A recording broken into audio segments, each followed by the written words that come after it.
다시 시작할 용기, 다시 시작할 용기라는 제목으로 말씀을 전하도록 하겠습니다. 네, 여러분 우리가 무언가를 처음 시작할 때랑 다시 시작할 때랑 성공률이 어떤 게 더 높을까요? 한번 해봤으니까 두 번째, 세 번째는 더 쉬울 거라고 생각을 하는데 얘가 적절할지 모르겠네요. 근데 제가 이제 글을 하나 읽었는데 흡연을 하시는 분들 중에서 금연을 시도하잖아요. 근데 첫 번째 시도했을 때보다 두 번째, 세 번째, 네 번째 시도했을 때가 금연하기에 더 어렵대요. 그런데 이거를 심리학적으로 이제 풀었는데요. 요는 간단합니다. 첫 번째 무언가를 시작할 때는 마음속에 뭐가 있어요? 기대감이 있어요. 기대감. 그런데 한 번 실패하고 두 번 실패하고 세 번 실패하면 그 다음 시도할 때 마음에 뭐가 있어요? 부담감이 있어요. 왜? 또 실패할 것 같으니까, 또 못할 것 같으니까, 또 넘어질 것 같으니까. 우리는 많은 그 스포츠 선수들을 보면서 이제 부상 이후에 재활을 해서 재기에 성공하는 사람들, 은퇴했다가 다시 돌아와서 세 번 우승한 마이클 조단, 이런 사람들을 보니까 뭐 그게 쉬워 보이지만 실제로 은퇴 이후에 부상 이후에 돌아와서 성공한 스포츠 선수들이요 10% 미만이라는 통계도 있습니다. 여러분들은 좀 어떠신 것 같아요? 어쩌면 우리의 신앙생활이 날마다 다시 시작하는 거 아니에요? 하나님은 우리에게 은혜를 주시고 그 사랑을 경험하고 이제는 내가 정말 그 십자가의 예수 그리스도와 함께 동행하며 살아야 되겠다라고 결심하지만 교회 예배당 문을 나감과 동시에 다시 넘어지고 다시 쓰러지면서 우리 안에 다시 그 십자가를 붙들고자 하는 기대감보다는 또 넘어지겠지, 또 좌절하겠지, 또 안 되겠지라고 하는 절망감과 부담감이 더 많이 있다라는 거예요. 그런데 저는 오늘 본문 말씀이 그 모든 부담감을 다시 기대감으로 바꿀 거라고 확신을 합니다. 말씀을 통해서 저는 세 가지로 여러분들에게 말씀을 전하도록 하겠습니다. 첫 번째는요, 십자가 곁에 선 사람들입니다. 우리 오늘 본문 25절을 같이 한번 읽어보겠습니다.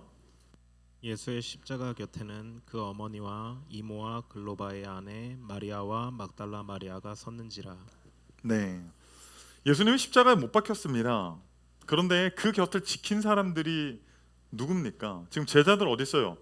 제자들 다 도망가고요. 엄마 마리아, 그리고 이모 이름은 안 나와요 성경에. 그리고 글로바의 아내 마리아, 그리고 막달라 마리아, 다 마리아야.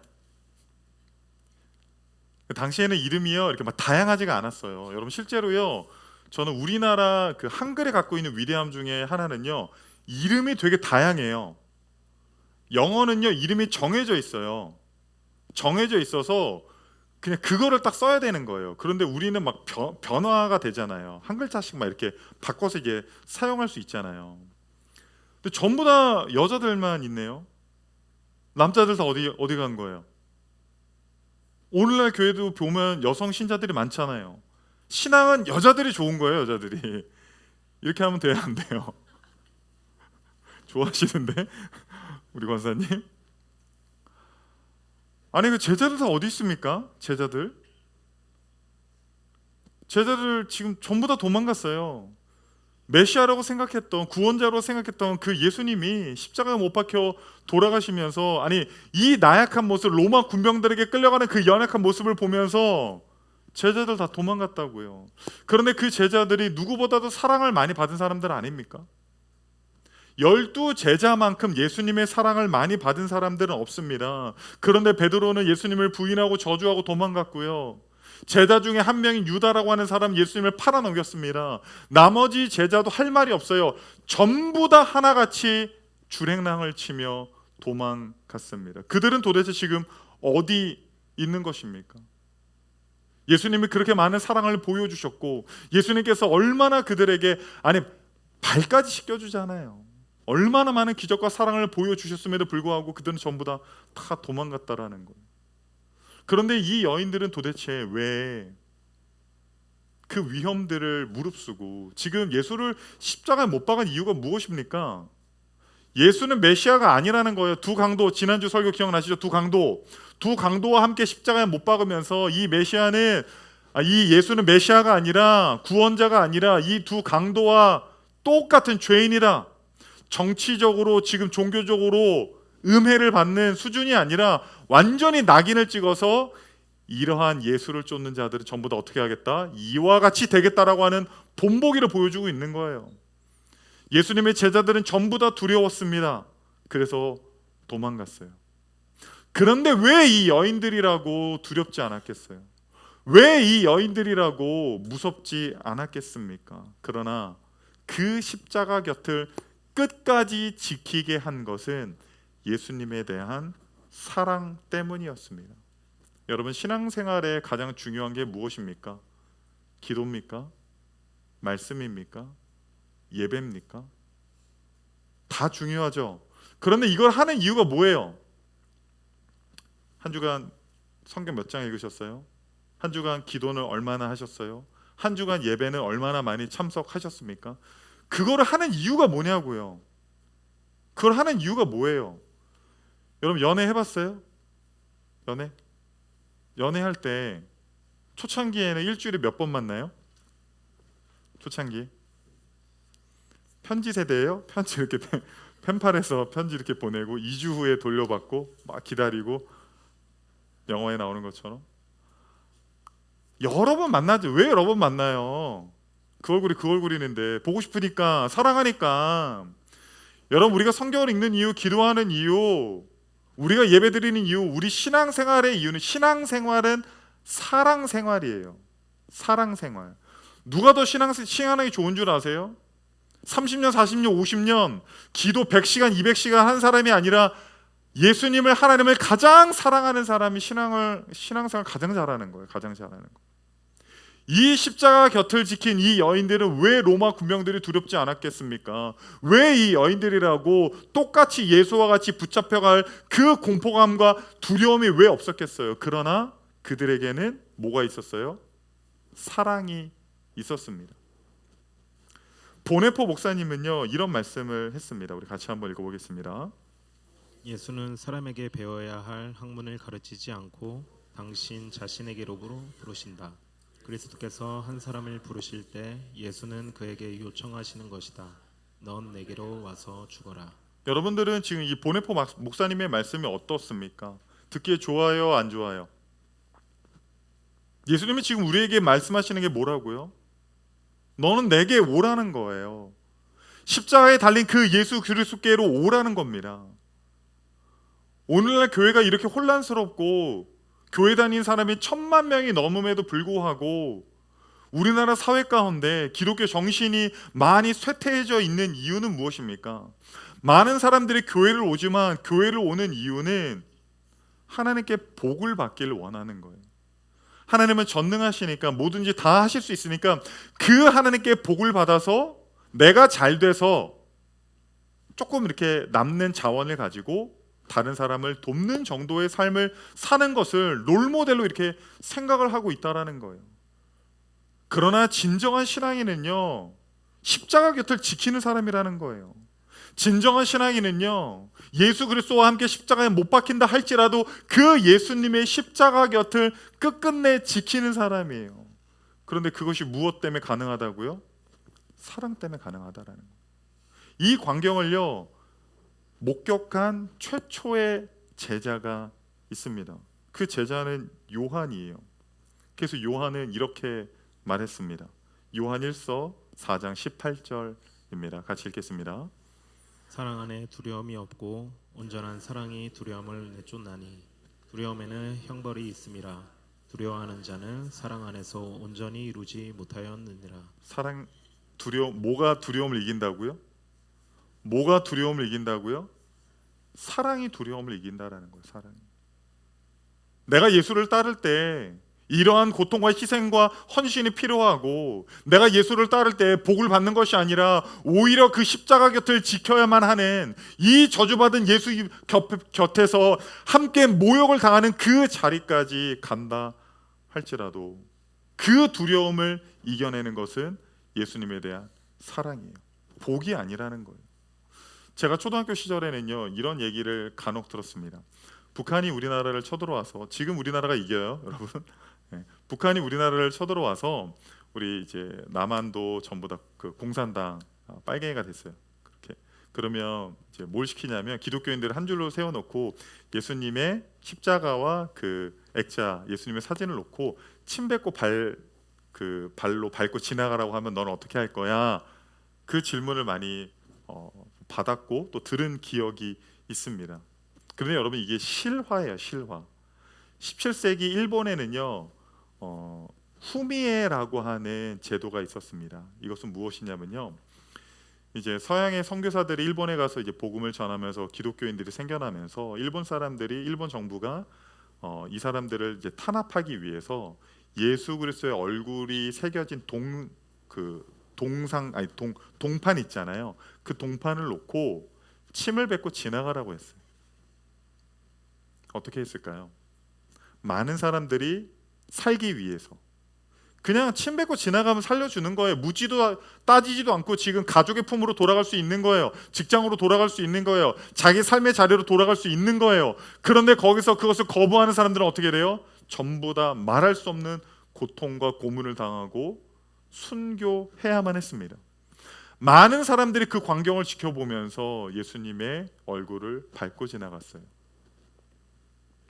그런데 엔도 슈샤쿠의 소설 침묵이라고 하는 장면에 많은 사람들이 이렇게 밟고 지나가는데 한 신부가 고민 끝에, 사실 당시 서양 세계에는요 이렇게 동양이나 아프리카나 그 제3세계에 가서 복음을 전하다가 순교하는 사람들이 많았기 때문에 당시 선교사들은요 목숨을 걸고 간 거예요. 그러니까 이 사람도 목숨을 걸고 일본으로 온 겁니다. 그런데 막상 그 상황이 오니까 어떻게 해요? 약해진 거예요. 그래서 그 예수 그리스도의 얼굴을 밟으려고 하는 그 순간 그 동판의 예수가 자기에게 말을 걸기 시작하는 겁니다. 그리고 그 예수가 이렇게 말했다라고 합니다. 밟아라. 나는 밟히기 위해 이 세상에 왔다. 사랑하는 우리 성도님들, 여러분들은 오늘 예배에 왜 오셨습니까?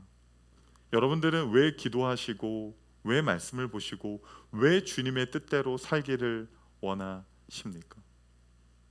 우리가 이렇게 예수를 잘 믿어서 우리의 자녀들이 누구보다도 잘 되고 우리가 건강하여서 이 땅에서 높은 곳에 올라가서 많은 사람들에게 영향력을 끼치는 것도 물론 필요합니다. 그것이 나쁘다고 말하는 것이 전혀 아닙니다. 그러나 예수를 따르는 자들은 그 십자가 곁을 지키는 거예요. 예수님 혼자 십자가에 계십시오. 저는 세상에 나가서 많은 사람들에게 선한 영향력을 미치겠습니다가 신앙생활이 아니라 심지어 나 역시도 그 로마 군병들에게 잡혀가는 두려움이 있지만 그 예수 그리스도의 사랑이 우리로 하여금 그 두려움을 이기게 하고 십자가 곁을 지키게 하는 줄 믿으시기 바랍니다. 두 번째는요, 관계를 새롭게 하심입니다. 우리 26절 같이 한번 읽겠습니다. 예수께서 자기의 어머니와 사랑하시는 제자가 곁에 서 있는 것을 보시고 자기 어머니께 말씀하시되 여자여 보소서 아들이니이다 하시고. 네, 예수님께서는 공생애를 시작하면서도 또 공생애를 마치시면서도 마지막으로 자신의 어머니를 이렇게 불렀습니다. 여자여. 만약에 여러분이 오늘 아침에 아들을 깨워서 교회를 가려고 하는데, 자녀들을 깨워서 교회를 가려고 하는데 아들이 이렇게 여러분에게 말합니다. 여자여, 나를 왜 깨우느냐? 그럼 여러분은 어떻게 하시겠습니까? 십자가에 못 일로 와. 십자가에 드릴로 사실 이 우리나라 말로 번역된 이 한국말 여자여는 조금 엄마들이 듣기에는 뭔가 여성을 낮춰서 부르는 듯한 느낌을 주지만 사실은 이 단어에는 큰 의미가 있습니다. 헬라어로 귀나이라고 하는 단어거든요. 이 한 단어로요 설교를 제가 보니까 한 4주 할 수 있어요. 귀나이 시리즈, 여자여 시리즈. 그래서 여자여라고 하는 찬양도 만들고 해가지고. 근데 저는요 두 가지만 말씀을 드릴게요. 두 가지만. 무슨 뜻이, 왜 예수님이 엄마라고 어머니라고 부르지 않고 왜 여자여라고 불렀을까? 두 가지만 말씀드릴게요. 첫 번째는요, 이 마리아도 구원받아야 될 인간이라는 거예요. 여러분, 왜 캐톨릭에서 이 마리아를 성모 마리아라고 하면서, 캐톨릭에서는요 이 마리아를요 원죄가 없이 태어난 인간이며 죽음을 면하고 승천했다라고 생각을 합니다. 그렇게 믿습니다. 죄가 없다라는 거예요. 그래서 마치 마리아를 성모라는 명칭을 붙여서 숭상하기까지 하죠. 기도하기까지 합니다. 그런데 예수님은 마지막 순간에, 공생의 시작에도 그렇지만 마지막 순간에 어머니를 엄마라고 부르지 않고 어머니라고 부르지 않고 여자여라고 불렀어요. 물론 여자여라고 하는 이 말은 여성을 낮춰 부르는 말은 아닙니다. 이 귀나이라고 하는 이 헬라어 단어는 뭐 고대 시대에 귀부인이나 또 이제 왕족들 있잖아요. 그런 사람들을 가리켜서, 높은 지위에 있는 여성들을 가리켜서 귀나이라는 단어를 종종 쓰기도 했습니다. 그런데 일반 여성에게도 이 귀나이라는 단어를 종종 쓰기도 했는데, 마리아에게 엄마라고 부르지 않고 어머니라고 부르지 않고 귀나이라고 말하면서 당신도 나의 어머니, 육신의 어머니이긴 했지만 당신 역시도 이 그리스도의 십자가의 보혈의 피로 구원받아야 될 한 인간이다라는 것을, 마리아의 위치를 정확하게 알려주고 있는 것입니다. 근데 뿐만 아니라 이렇게까지만 하면 너무 티스럽잖아요. 그런데 예수님은 사랑이 많으신 분 아닙니까? 십자가에서도 사랑을 전하시거든요. 두 번째, 이 여자라고 한 거는요 사실 그 마리아에 대한 배려였어요. 배려. 이게 왜 배려였을까? 한번 생각을 해봅시다. 창세기 22장에서 그 아브라함이 100세에 얻은 아들 이삭을 모리아산에 데려가서 어떻게 하려고 해요? 번제로 드리려고 하잖아요. 닭을 떠서 죽여서 번제로 불로 확 이렇게 드리려고 하잖아요. 한번 생각해 보십시오. 100세 얻은 아들 이삭을 그렇게 하는 게 쉬웠을까요? 어려웠을까요? 어려웠어요. 우리 지금 그 찬익이가 군대 가 있는데, 권 집사님, 우리 박정훈 집사님, 뭐 별거 아닌 것처럼 하는 것 같지만 제가 볼 때는 아니에요. 막 기도하고 막 걱정하고 핸드폰도 다 대고, 요즘 군대도 아니지만 막상 본인 아들 보내 보세요. 걱정되지. 하민이 갈 때 봐요. 우나 안 우나. 남들 아들 갈 때는 그렇게 빨리 전역하고 빨리 나오고, 요즘 군대 아니라고 하네. 다 해병대 가야 돼. 근데 이 100세 얻은 이 아들이 얼마나 그냥 눈에 넣어도 안 아플 아들입니까? 근데 하나님이 그렇게 하라고 하니까 그 말에 순종하면서 이제 가는데, 이 종이랑 이제 같이 가다가 어느 순간 이제 종들은 이제 있으라고 하고 아들이랑 이제 모리아산을 올라가는데, 이 아들이 아빠한테 이렇게 말을 합니다. 우리 창세기 22장 7절을 읽어보겠습니다. 이삭이 그 아버지 아브라함에게 말하여 이르되 내 아버지여 하니 그가 이르되 내 아들아 내가 여기 있노라. 이삭이 이르되 불과 나무는 있거니와 번제할 어린 양은 어디 있나이까. 지금 이삭이 뭐라고 이야기합니까? 사실 성경에니까 이렇게 써 있었지. 이삭이 당시 나이 한 13세에서 한 15세 정도로 이제 추정을 하는데, 100세에 낳았으니까 이 아들 해달라는 대로 다 해줬겠어요? 안 해줬겠어요? 아브라함이 다 해줬겠죠. 뭔들 못 해줬겠어요. 다 해줬겠죠. 아빠는 슈퍼히어로였어요. 제가 볼 때는요 이거를요 현대어 번역으로 이렇게 번역해야 돼요. 근데 아빠, 어린 양은 어디 있어? 아빠, 이 이삭이 아빠라고 불렀을 때 여러분 아브라함의 심정을 한번 생각해 보세요. 지금 눈에 넣어도 아프지, 아니 차라리 내가 번제물로 드려지면 드려지지, 이 아들을 이 모리아산 위에 올라가서 번제를 드려야 된다고 한번 생각을 해 보십시오. 이 올라오는 이 감정을 다 눌러가면서 말없이 그 모리아산을 올라가는데, 이 사랑하는 아들이 그 순진한 눈망울로 아빠라고 불렀을 때 아브라함의 마음이 얼마나 많이 무너져 내렸겠습니까? 마리아 역시도 마리아는 알고 있었어요. 임신을 할 때도, 그리고 이 아이가 온 세상을 구원할 메시아라는 것도, 성령으로 잉태된다는 이 모든 사실을 마리아는 너무나도 잘 알고 있었지만 육신으로는 자기 자식이잖아요. 그런데 그 양가 감정들을 눌러가면서 십자가 밑에서 눈물을 흘리고 있을 때, 만약에 그 아들 예수가 엄마라고 불렀으면 이 마리아는 무너졌을 겁니다. 무너졌을 거예요. 1499년 24세의 미켈란젤로가 완성한 피에타라고 하는 조각상이 있습니다. 한번 보여주시겠어요? 피에타는 라틴어로 자비, 긍휼이라고 하는 뜻인데요. 이전의 피에타 상들이랑 미켈란젤로가 만든 피에타 상은 좀 다릅니다. 그 전의 피에타 상들은요, 전부 다 이 마리아가 아들 예수를 안고 오열을 하고 있어요. 얼굴을 보면. 그런데 여러분, 이 피에타 상의 마리아의 얼굴은 어때요? 좀 달라요. 그러니까 미켈란젤로는 그 십자가 밑에 마리아가 어떤 감정이었을까, 어떤 마음이었을까, 그 십자가로 가길 원했던 거예요. 아들 예수가 죽는 그 슬픔 하나의 감정과 이 십자가 피 흘린 사건을 통하여서 온 세상을 구원할 메시아이신 그 예수, 그 구속의 사건에 대한 평온한 마음, 그 두 가지 감정을요, 이 얼굴에 그렸다라고 극찬을 받는 피에타 상입니다.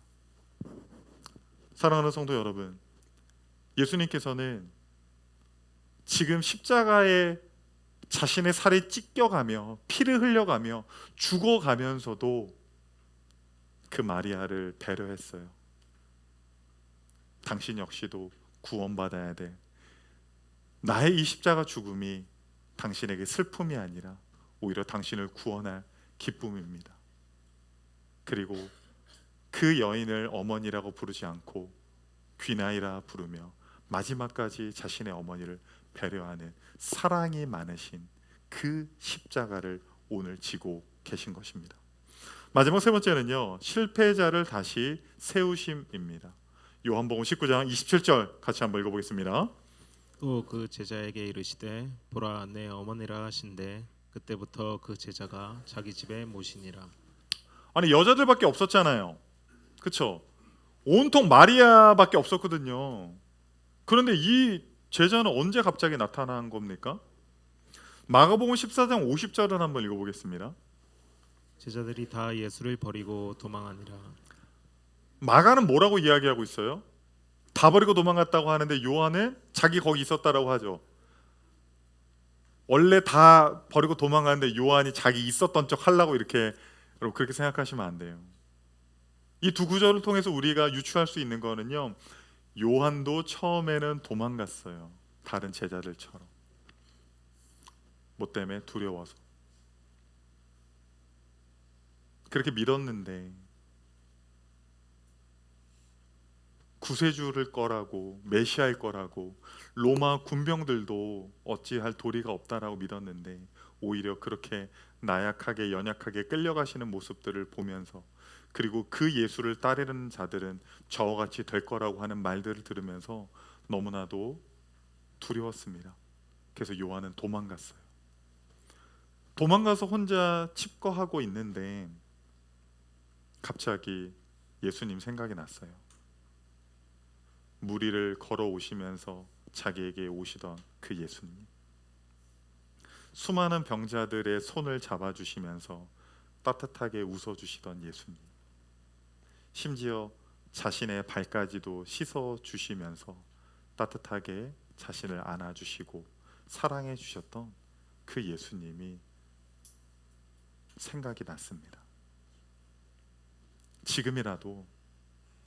지금이라도 다시 예수님께로 가고 싶었어요. 너무 늦은 것 같았지만 그래도 지금이라도 그 예수님께로 가고 싶었어요. 그래서 요한은 골고다 언덕을 뛰어 올라가기 시작했습니다. 수많은 인파들이 내려오면서 예수는 끝났다, 예수는 저주를 받아서 십자가에 못 박혔다라고 모욕적인 말들이 언뜻 들려왔을 겁니다. 그럼에도 불구하고 그 인파 속을 뚫고 요한은 골고다 언덕을 올라갔을 때 자신이 사랑하는 스승 예수는 이미 십자가에 못 박혀서 기진맥진한 상태였습니다. 자신을 사랑해 준 예수를 배신하고 도망갔다라고 하는 생각에 면목이 없어서 이 요한은 고개를 숙인 채 눈물을 흘리고 있었습니다. 아무 말도 예수님께 할 수가 없었습니다. 그런데 오히려 그 십자가의 고통을 당하고 있는 예수님이 자신에게 말을 거는 거예요. 오늘 본문 26절에 보니까 먼저는 어머니에게 여자여 보소서 아들이니이다 라고 말했습니다. 그리고 27절에 제자에게 이렇게 말합니다. 우리 같이 한번 읽어보겠습니다. 또 그 제자에게 이르시되 보라 내 어머니라 하신대 그때부터 그 제자가 자기 집에 모시니라. 네. 자신을 버리고 배신하고 도망간 제자 요한에게 너는 내가 채찍질 당할 때 어디 있었니? 너는 내가 십자가에 못 박힐 때 어디 있었니? 내가 너를 그렇게 사랑해주고 너에게 그렇게 큰 은혜를 주고 내가 너와 함께 했는데 너는 내가 힘들 때 도대체 어디 있었니? 왜 나를 배신하고 도망갔니? 그렇게 이야기하는 것이 아니었어요. 오히려 면목이 없어서 눈물을 흘리고 있는 제자에게 예수님께서 먼저 말을 거는 거예요. 성경에는 기록 안 돼 있지만 저는 이렇게 말했을 것 같아요. 요한아, 내가 너를 기다렸다. 잘 왔어. 다시 와줘서 고맙다. 네가 다시 와줘서 너무 고맙다. 너무 늦게 도착한 요한은 배신한 것 때문에 면목이 없었고 너무 늦게 돌아온 것 때문에 슬픔 가운데 눈물을 흘리고 있었을 겁니다.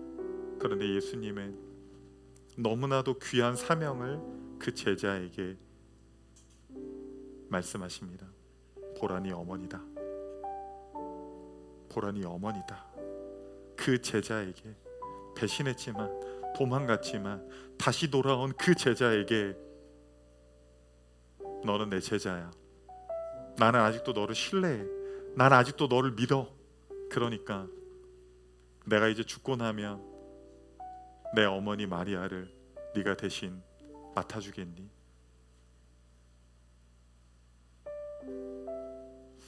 여러분, 우리는 얼마나 많이 실패합니까? 얼마나 많이 넘어집니까? 하나님이 우리를 그렇게 사랑해 주셨는데, 하나님이 우리에게 얼마나 큰 은혜를 주셨는데 세상에 대한 욕심 때문에, 예수님보다 세상에 대한 사랑 때문에 얼마나 많이 십자가에 계신 그 예수를 배신하고, 예수님 저 지금 바쁩니다. 십자가에 계세요. 저는 세상에 나가서 해야 될 일이 있습니다. 사람들도 만나야 되고 일도 해야 되고 돈도 벌어야 되고 제가 시간이 되면 나중에 오겠습니다. 그 십자가의 예수를 홀로 남겨둔 적이 얼마나 많이 있습니까? 그러나 헨리나우에는 이렇게 말을 합니다. 하나님의 사랑은 우리의 행위나 성취에 의해 결정되지 않는다. 우리의 실패와 연약함 가운데서도 그 사랑은 변함없으며 더욱 실증된다. 우리가 넘어지고 실패하고 좌절하고 예수를 부인하고 또 넘어져도 다시 돌아온 제자 요한을 받아주신 것처럼 주님은 우리를 또 받아주십니다. 요한이 그 골고다 언덕을 올라갈 때를 생각해 보십시오. 십자가에 못 박히신 그 스승 예수를 바라보며 그 십자가 밑에서 눈물을 흘리며 고개를 숙이고 있는 요한을 생각해 보십시오. 면목이 없었습니다. 배신하고 도망간 자신이 다시 예수 그리스도께 사명을 받는다라는 것, 인정을 받는다라는 것은 생각조차 하지 않았습니다. 그럼에도 불구하고 예수는 고맙다 요한아, 네가 다시 돌아오길 기다렸다. 보라, 네 어머니다. 다시 사랑을 주시고 다시 신뢰를 주시고 다시 사명을 주신다라는 거예요. 여러분, 주님께로 돌아오는 데는 너무 늦은 시간이라는 건 없어요. 주님이 십자가에 못 박히시기 전에, 주님이 로마 군병에게 잡혀시기 전에 예수님께로 돌아가는 것이 아니라 모든 것이 다 끝났다라고 생각하는 그때도 늦은 시간이 아닙니다. 여러분은 지금 어디 계십니까? 십자가 곁에서 예수를 지키는 여인들의 모습입니까? 아니면 다른 제자들과 같이 예수님을 부인하고 저주하고 도망간 배신한 모습입니까? 주님을 떠났다 하더라도 지금 다시 주님께로 돌아갑시다. 다시 골고다 언덕을 올라갑시다. 다시 십자가에 못 박히신 예수를 바라봅시다. 그 십자가의 예수가 말할 수 없는 사랑으로 여러분을 맞아 주실 겁니다.